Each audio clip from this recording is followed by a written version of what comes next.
देखो जो तुम्हारे बाबा ने किया वो बिल्कुल जायज है। अगर तुम्हारे बाबा की जगह मेरे डैड भी होते ना तो मेरे साथ भी यही सलूक करते।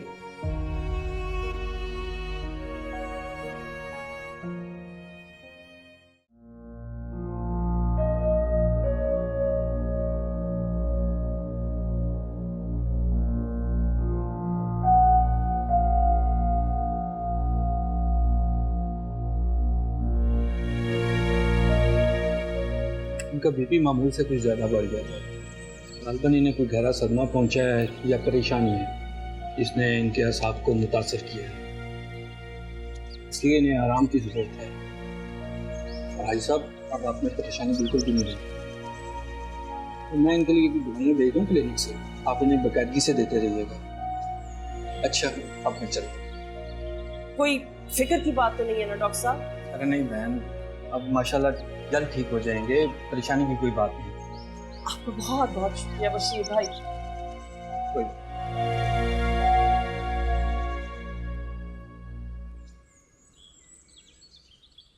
हाँ जी साहब, हौसला कीजिए, क्या हो गया आपको? अगर आप इस तरह कमजोर पड़ जाएंगे तो हमारा सोचिए, हम क्या करेंगे? मैं ठीक हूँ सुरैया बेटा, परेशान होने की जरूरत नहीं।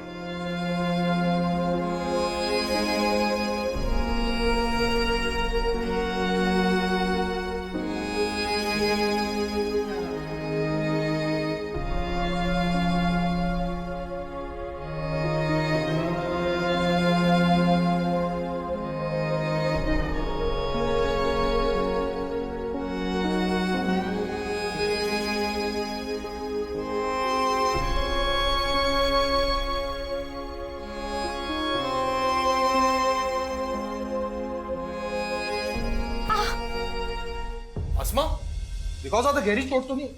नहीं, ठीक हूँ मैं। तुम बताओ, कोई काम था क्या? वो भाईजान ने दवाइयाँ मंगवाई। तो जाओ दे दो उन्हें जाकर। अस्मा एक बात है, परेशानी को अगर किसी के साथ बांट लिया जाए ना तो परेशानी खत्म तो नहीं होगी, कम जरूर हो जाएगी। नहीं, ऐसा कुछ नहीं, परेशान नहीं हूँ। तुम ना छुपाओ अस्मा, नीलम आपा को लेके तुम सब घर वाले बहुत परेशान हैं।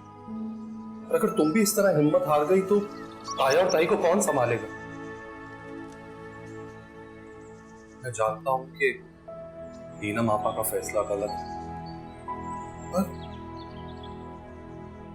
पसंद का इजहार करना कोई जुर्म तो नहीं।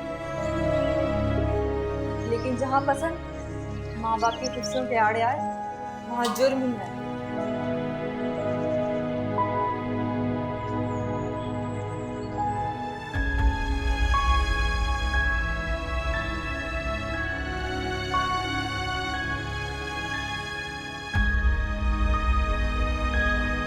कहाँ जा रही हो? यूनिवर्सिटी, और कहाँ? अब तुम यूनिवर्सिटी नहीं जाओगी? क्यों नहीं जाऊंगी मैं? इम्तिहान है मेरे, मुझे तैयारी करनी है। तुम्हारी पढ़ाई ने हमें जिस इम्तिहान में डाला है ना, अब मजीद किसी इम्तिहान की गुंजाइश नहीं रहती। इसलिए बेहतर यही है कि घर पे बैठो और भूल जाओ यूनिवर्सिटी।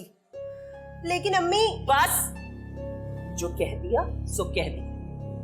मैं अब तुम्हें मजीद मनमानी नहीं करने दूंगी। बहुत फायदा उठा लिया तुमने हमारी ढील का।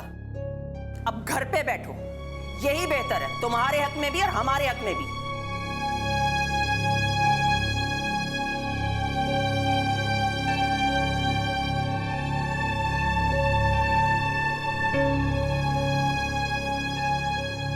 हाँ कुरैशी भाई, हाँ हाँ मुझे याद है, 7 बजे। नहीं मैंने खुद, अरे कुरैशी भाई, अरे कभी आपको शिकायत हुई है? नहीं नहीं नहीं, डिलीवरी चार्जेस कोई नहीं है। हाँ बंदे हाजी भाई ने कह दिया खास तौर, बिल्कुल बिल्कुल। हाँ कोरमा बेहतरीन, चिकन बेहतरीन, हाथ लगा के देखिए, ऐसा हलवे की तरह से टूटेगी चिकन। हाँ नहीं नहीं, मैं हूं ना, मैं हूं। जी जी बिल्कुल बिल्कुल, 7 बजे पहुंच जाए। Okay okay. यार एक तो इन्होंने परसों से जान खा रखी है, एक देग बनवाई है, ऐसा लग रहा है 100 देगे पहुंचानी है। शन्नी बेगम, अबे नाश्ता वाश्ता दे दो। बात सुनो, मुझसे नहीं बनता है कोई नाश्ता वाश्ता, दुकान जा रहे हो ना, खा लेना कुछ बाहर से। कभी तो आप भी नाश्ता करा दिया कीजिए। बाहर जाता हूँ ना, पेट में गुड़ गुड़ खा कर बाहर का खाना आजीज आता है। आप तो सुरैया भाभी को देखो सर। खबरदार जो सुरैया भाभी का नाम लिया मेरे सामने है, वो सुरैया बेगम है और मैं शन्नी बेगम। वो बेटियों की माँ है और मैं बेटे की माँ हूँ, और बेटे की माँ महारानी होती है, समझे तुम? अब बहस में तो आपसे कोई जीत नहीं सकता शन्नी बेगम, इसलिए चलता हूँ। अच्छा बात सुनो, कितनी दफा कहा है कि पीछे से आवाज ना दिया करो, बुरा शगुन होता है। तुम्हारा रोज दुकान जाना भी ना कोई अच्छा शगुन नहीं है, लेकिन भाई साहब का दुकान ना जाना हमारे लिए अच्छा शगुन साबित हो सकता है। क्या समझा नहीं? अच्छा बहुत बोले हो तुम तो समझे ही नहीं। बात सुनो, भाई साहब के इधर उधर हो जाने से जो तुम थोड़ी बहुत जुगाड़ कर लेते हो ना दुकान पे, अगर सोचो यही भाई साहब 2-3 दिन अगर दुकान ना जाए तो हमारे तो वारे न्यारे हो जाएंगे ना। आज तो तुम ठीक कर रही हो शन्नी बेगम, वाह वाह भाई, आखिर मैं भी भाई हूं, मैं भी कुछ हक रखता हूं। आज तो ठीक, वाह वाह। भाई समझ, अब जाओ दुकान, नाश्ता जाओ। बाहर कर लेता हूँ नाश्ता।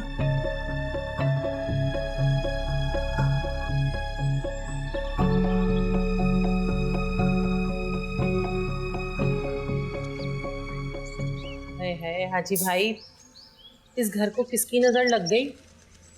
कल तक कितनी खुशियां थी इस घर में और अब देखो कैसी वीरानी है। माना कि नीलम ने अच्छा नहीं किया, गैरों के आगे इतना शर्मिंदा करवा दिया, पर हम तो अपने है ना हर चीज ढांप लेंगे। अब गैरों का क्या है, जितने मुंह उतनी बातें, किस किस को रोकेंगे?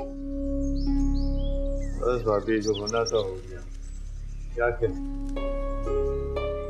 मगर इस मौजू पे अपनी बात करना नहीं चाहता। वो दरअसल डॉक्टर ने इन्हें आराम करने के लिए कहा है शर्मिंदा। हाँ जाहिर है इतनी बड़ी बात हो गई, अब आराम तो बनता है। आसान बात थोड़ी है इतनी शर्मिंदगी को बर्दाश्त करना। और सब बातों को छोड़ें भाई साहब, मैं तो सिर्फ इसलिए आई थी कि आप ना दुकान की कोई फिक्र ना करें आजकल, हैं? बब्बन मियां है ना, सब संभाल लेंगे। आप बस अपनी सेहत पर तवज्जो दें, अपना ख्याल रखें। ठीक है, मैं कमरे में आराम के लिए जा रहा हूँ। ठीक है जाओ यार। अभी आप बैठिए, चाय पी के जाइए। हाँ भाई साहब सही है, आप बस परेशान ना हो।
अगर तुम इस रिश्ते के लिए हाँ कर देती, बाबा ने कुछ बुरा तो नहीं सोचा होगा तुम्हारे लिए। मैं साथ से मोहब्बत करती हूँ, उसके अलावा किसी और से कैसे शादी कर लूँ? हाँ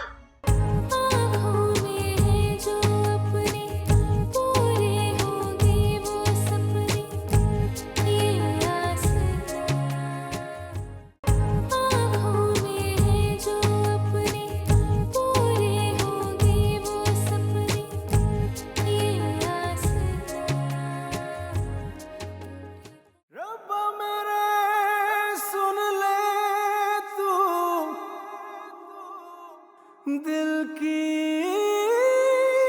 दुहाई, या तो इश्क कभी ना होए या ना होवे आप ही खाना खा लें। मैंने तुम्हें कहा है ना मुझे खाना नहीं खाना। जाओ यहां से। आप ही, आपने कल से कुछ नहीं खाया है, बस थोड़ा सा खा लें। तुम जाओ अभी।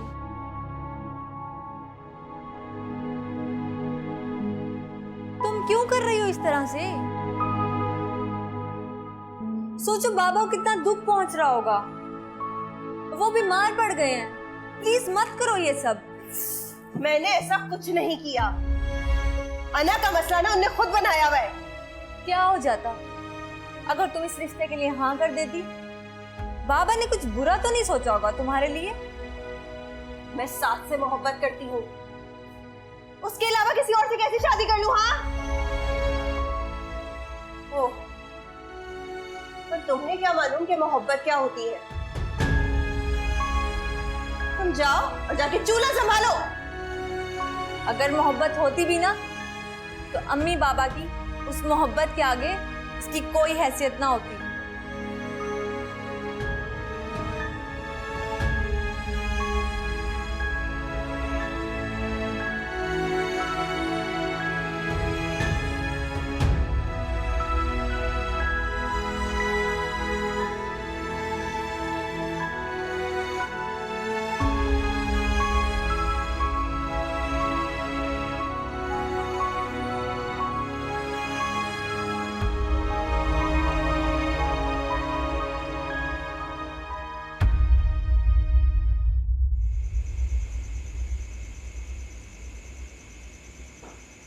ये ले हाजी साहब दवाएं आपकी।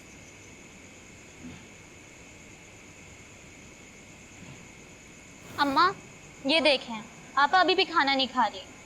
क्या करूं मैं इसका? ये नीलू बिटिया कब से खाना नहीं खा रही? परसों रात से खाना नहीं खाया हाजी साहब उसने।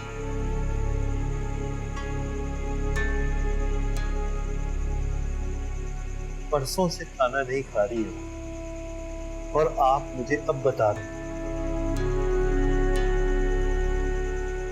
मैं तो आज ही जा चुकी हूँ हाजी साहब। आपने ही ढील दी है, अब आप ही जान। मुझसे नहीं होगा ये सब।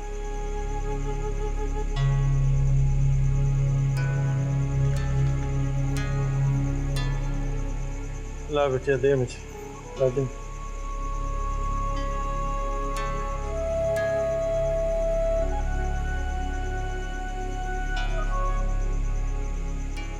उसको बात मनवानी आती है, जाहिर है आप हर बात जो मानते हैं उसकी।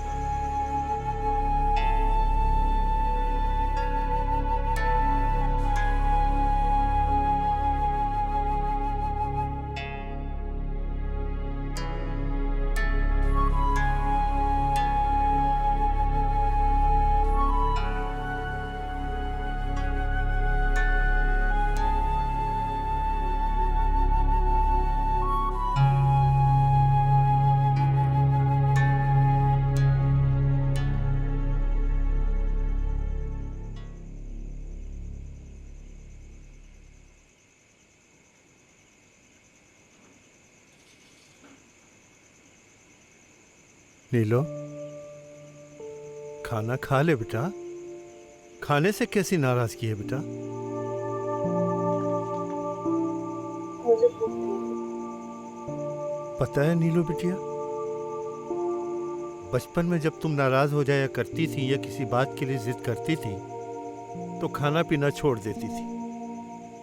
तुम्हारी माँ तुम्हारा खाना लेकर आती थी मेरे पास और कहती थी कि जाएं अपनी लाडली बेटी को समझाएं, मेरे बस की बात नहीं है। और मैं तुम्हारी जिद मानकर तुम्हें खाना खिला दिया करता था। लेकिन पता है क्या बिटिया, इस बार तुमने बहुत बड़ी जिद कर ली है।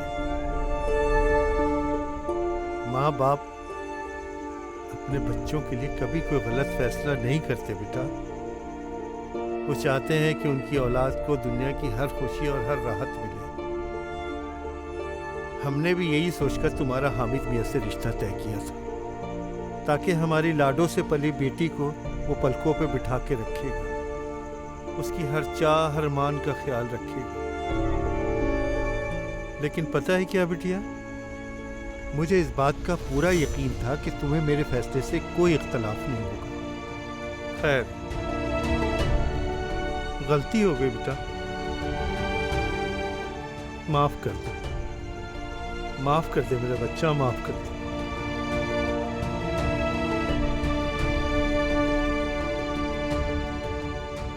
हैरान मत हो बेटिया,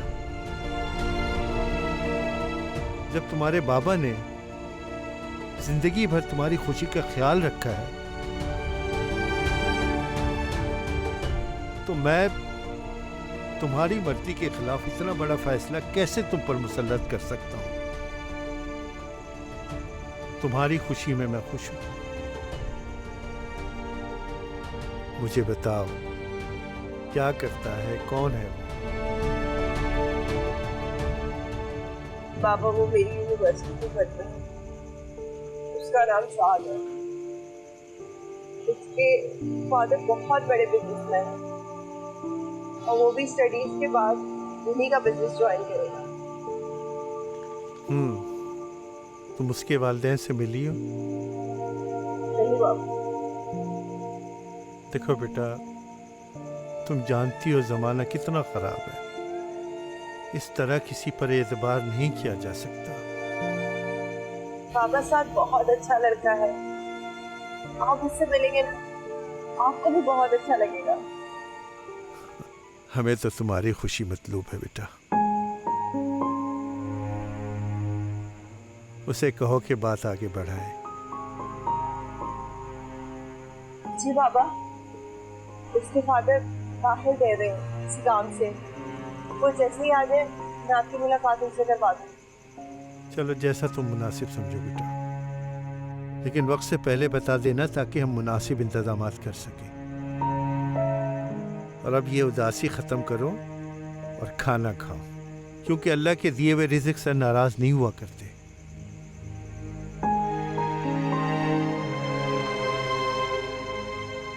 बाबा आप बहुत अच्छे हैं। वो तो मैं हूँ, क्योंकि मेरे पास 3-3 परियां जो हैं। खुश रहे मेरा बच्चा, अल्लाह ताला तुम्हें सदा सुखी रखे। कल तुम हिचकियां ले लेकर रो रही थी और आज उन्हीं हिचकियों की वजह से ना बाबा हमारी शादी के लिए मान गए। माना कि नीलम के रिश्ते से इनकार का तरीका कार गलत है, लेकिन उसे अपनी पसंद का हक है। यही कि हाजी ताया ने हमें रहने के लिए घर दिया हुआ है, दुकान पर बिठाते हैं, भरोसा करते हैं हम पर। और जब हलाल तरीके से पैसा कमाया जा सकता है तो हराम क्यों खाना है?